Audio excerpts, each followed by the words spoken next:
Olá a todos e todas, meu nome é Débora Almeida, este é o programa Passando a Letra na Rádio e TV Lula na Veia.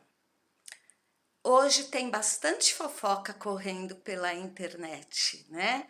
Quem sabe essa semana ou na semana que vem a gente consiga fazer uma festa juntos, comemorando uma determinada prisão que estão aí anunciando a bocas pequenas. Mas hoje eu quero pedir a vocês a licença e expressar a minha liberdade de religião, é que hoje para os católicos é um dia muito importante, que a gente comemora a padroeira do Brasil, Nossa Senhora da Conceição Aparecida. E eu gostaria de falar um pouquinho sobre isto antes de entrar no nosso tema. Para os católicos, né, que estão me ouvindo, esta conversa deve ser algo muito comum. Mas para aqueles que não são católicos, eu gostaria de fazer alguns comentários. Quando Jesus na cruz estava, né, já nos seus minutos finais, ele disse a João, o seu discípulo favorito: eis aqui a sua mãe, e mulher, eis aqui o seu filho. Mais do que deixar João cuidar da sua mãe, Jesus quis dizer, a partir daquelas palavras, que todos aqueles que fossem discípulos dele teriam na figura de Maria a sua mãe. E Maria seria a mãe de todos os discípulos de Jesus. Então ele deixa isto como missão para os dois.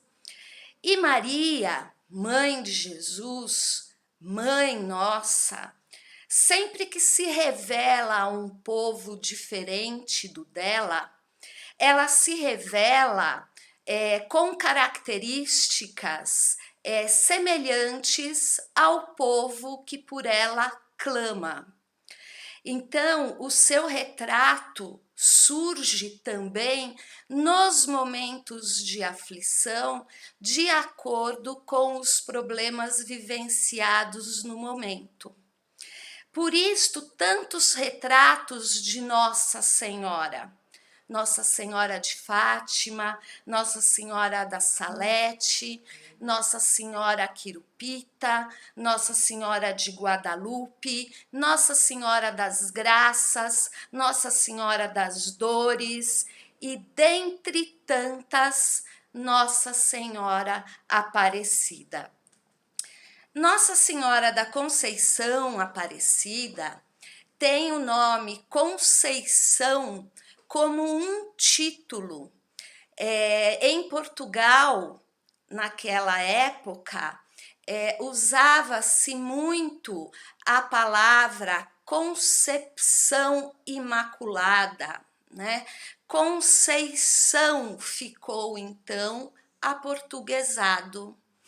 Isso fazendo referência à concepção de Jesus sem mácula, né? Esta ficou sendo, então, sua revelação para um povo sofrido, sobre que testemunhava e experimentava a crueldade da escravidão.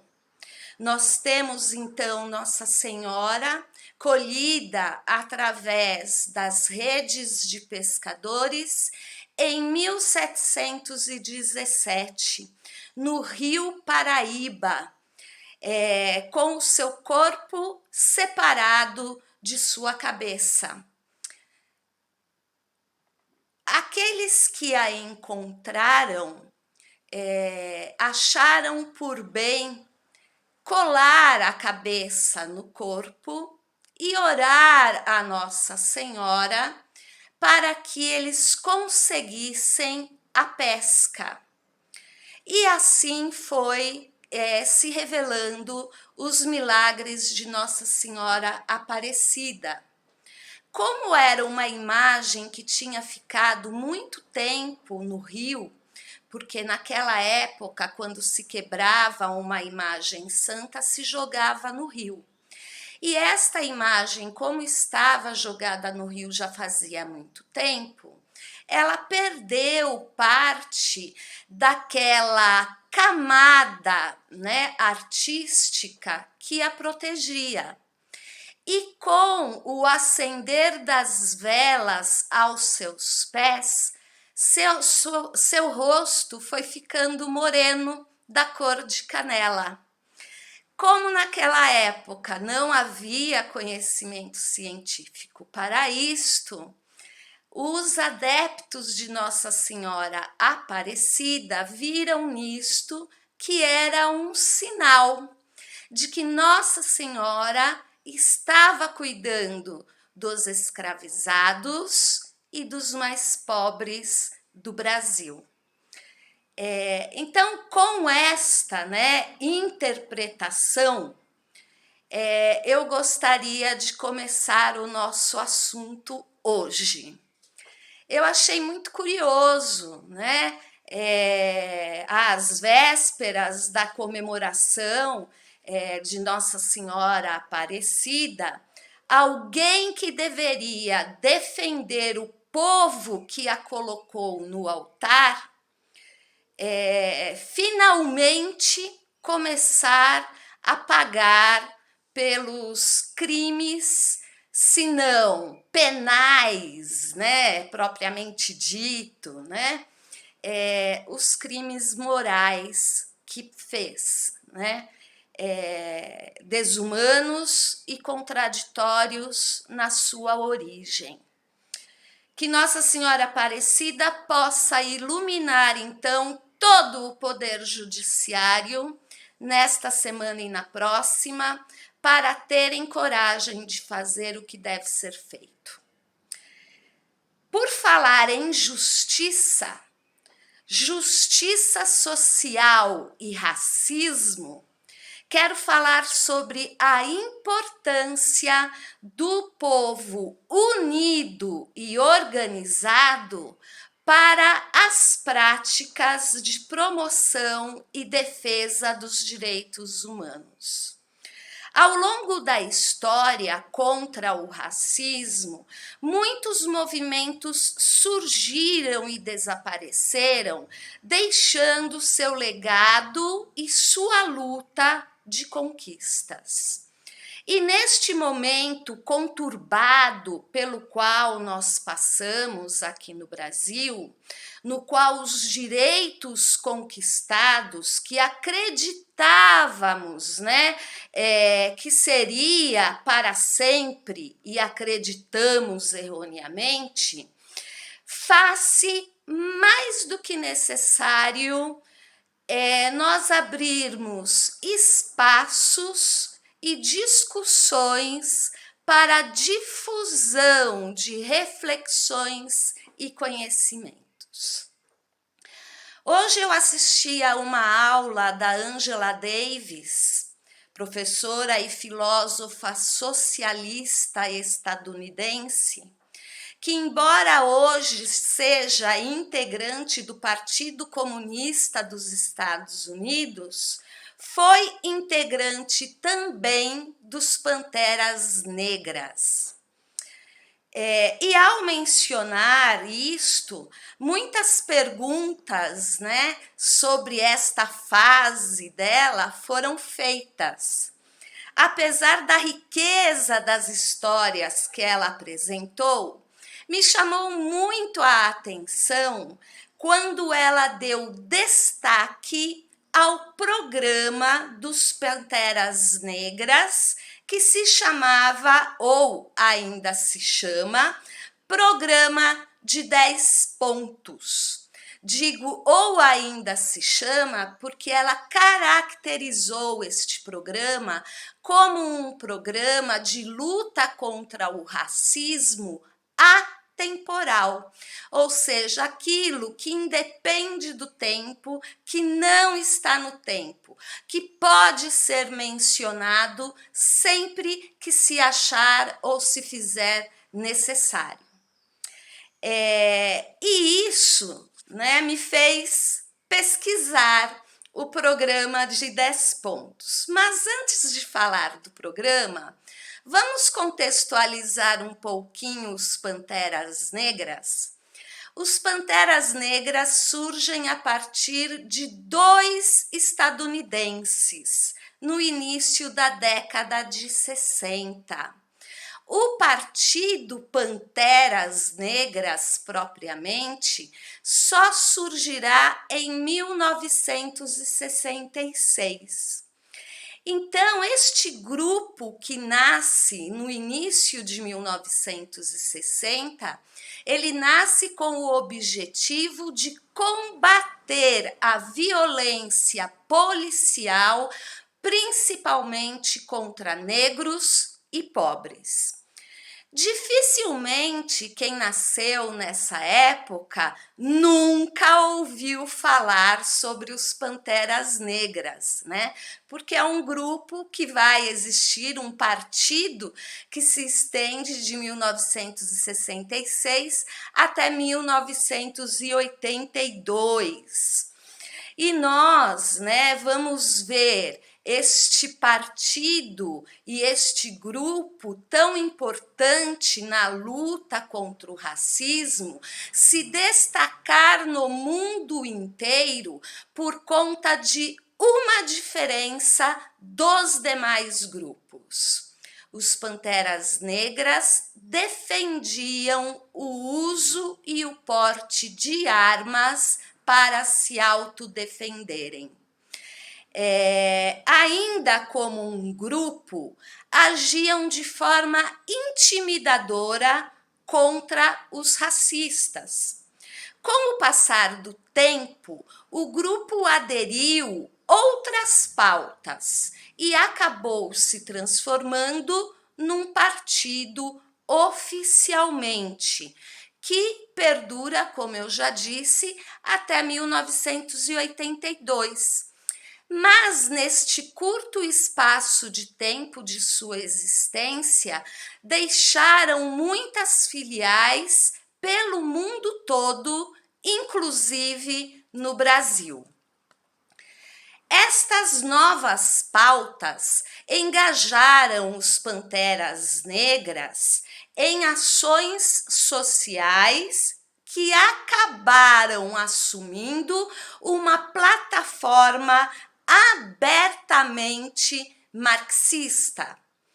Defendiam também uma sociedade autogestionária, na qual os pobres, principalmente os negros, governariam a si mesmos. Mas o que era este programa de 10 pontos? Vamos vê-lo juntos. Não é um programa grande, mas dá o que falar a respeito de cada item, né? Item 1. Queremos liberdade, né? Não aquela liberdade que a princesa Isabel ou outras autoridades assinaram para declarar os negros finalmente, né, abolidos da escravidão. Eles queriam o poder para determinar o destino da comunidade negra. Então, eles queriam liberdade de fato, uma liberdade que lhes desse acesso a poder. Queremos emprego para nosso povo. Precisamos acabar com a exploração do homem branco na comunidade negra. Item 4. Nós queremos moradia, queremos um teto que seja adequado para abrigar seres humanos. Falamos apenas 4 itens até o momento. E deu para entender por que este programa dos Panteras Negras é atemporal? Eles escreveram este programa na década de 60. Hoje estamos em 2021. Podemos dizer que a pauta para o povo pobre e preto é a mesma? Acredito que sim, né? Item 5. Nós queremos uma educação para nosso povo que exponha a verdadeira natureza da decadente sociedade americana. Então, já na década de 60, os próprios estadunidenses falavam da decadência da sua própria sociedade. Queremos uma educação que nos mostre a verdadeira história e a nossa importância e papel na sociedade americana. Este item também é bastante contemporâneo, não é mesmo? Nós estávamos ainda estes dias aqui no nosso programa falando a respeito da história construída aqui no Brasil no tempo da proclamação da República, né? Contei para vocês que perguntei aos meus alunos se a princesa Isabel foi uma princesa boazinha, né? Ao dar a abolição da escravatura para os nossos escravizados, e contei para vocês que, com surpresa, eles disseram que sim, que ela tinha sido boazinha, né? E isso é reflexo de uma história forjada, uma história construída num momento em que o nosso país estava para ser dividido em outros países, com a retirada de Dom Pedro II do trono, né? Então, por isto, esta história toda romanceada em torno de heróis brasileiros que, se olharmos de perto, não foram tão heróis assim. Então, já na década de 60, os negros estadunidenses percebiam que o seu verdadeiro papel na construção da sociedade estadunidense não era ensinado nas escolas. Então, os Panteras Negras, né, querendo a construção de uma identidade, passam a exigir que nos bancos escolares se ensinasse a verdadeira história do povo negro que chegou no continente americano e sob quais circunstâncias chegaram e foram tratados. Item 6. Nós queremos que todos os homens negros sejam isentos do serviço militar. Lá, assim como aqui, foi prometido, né, um monte de coisas para os negros que lutassem ao lado dos brancos em guerras, né? E nós aqui vimos os negros no Brasil se juntarem, né, contra as guerras das fronteiras no sul do nosso país, descalços e com armamento muito ineficaz, ineficiente, insuficiente para lutarem contra o inimigo. Não muito diferente aconteceu nos Estados Unidos. Então, os Panteras Negras como não apoiam, né, o militarismo e a violência contra o outro, vão exigir que os negros não fossem obrigados a servirem o serviço militar. Item 7. Nós queremos o fim imediato da brutalidade policial e assassinato do povo preto.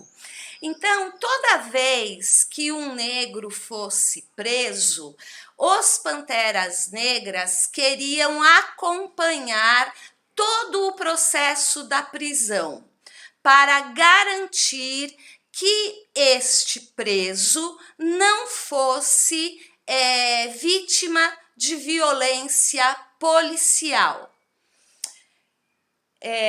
Item 8. Nós queremos a liberdade para todos os homens pretos mantidos em prisões e cadeias federais e estaduais e municipais. Nós vamos falar disso daqui a pouco. Item 9. Nós queremos que todas as pessoas pretas, quando trazidas a julgamento, sejam julgadas na corte por um júri de pares do seu grupo ou por pessoas de suas comunidades pretas, como definido pela Constituição dos Estados Unidos. Agora, olha o item 10, muito contemporâneo. Nós queremos terra, pão, moradia, educação, roupas, justiça e paz. E como nosso objetivo político principal, um plebiscito supervisionado pelas Nações Unidas a ser realizado em toda a colônia preta, no qual só serão permitidos aos pretos, vítimas do projeto colonial, participar com a finalidade de determinar a vontade do povo preto a respeito de seu destino nacional. E aí, né, é com tristeza que a gente começou o programa de hoje fazendo menção àquela triste figura que foi colocada na frente da Fundação Palmares, né? A Fundação Palmares, que deveria defender objetivos semelhantes a estes que nós acabamos de mencionar, que é o programa de 10 pontos dos Panteras Negras, teve à sua frente, nos 2 últimos anos praticamente, uma pessoa que é vítima do racismo também, né? Porque as coisas que falava e que fazia demonstram o quanto o racismo estrutural no Brasil fez mal para a sua identidade e o seu desenvolvimento emocional e pessoal. Então, eu disse a vocês que nós voltaríamos no item 8, onde eles pedem, né, os Panteras Negras, para que todos os pretos que estavam sendo mantidos em prisões fossem libertos. Que audácia, né? Alguns devem estar pensando. Mas você já estudou a respeito do sistema prisional? Eu posso dizer que estudei um pouquinho a respeito aqui do Brasil, mas aposto que as injustiças aqui cometidas são injustiças cometidas em outros lugares do mundo. Para a gente poder entender um pouquinho do que eu estou falando, eu trouxe alguns números para vocês. O Brasil é o país com a terceira maior população carcerária do mundo. Terceiro país. Se nós levarmos em consideração que são quase 200 países no mundo, ser o terceiro país em população carcerária, de fato, é algo que deveria estar nos preocupando. Nesta população carcerária existem mais ou menos 727 mil pessoas. Destas 727 mil pessoas, 240 mil estão presas no estado de São Paulo.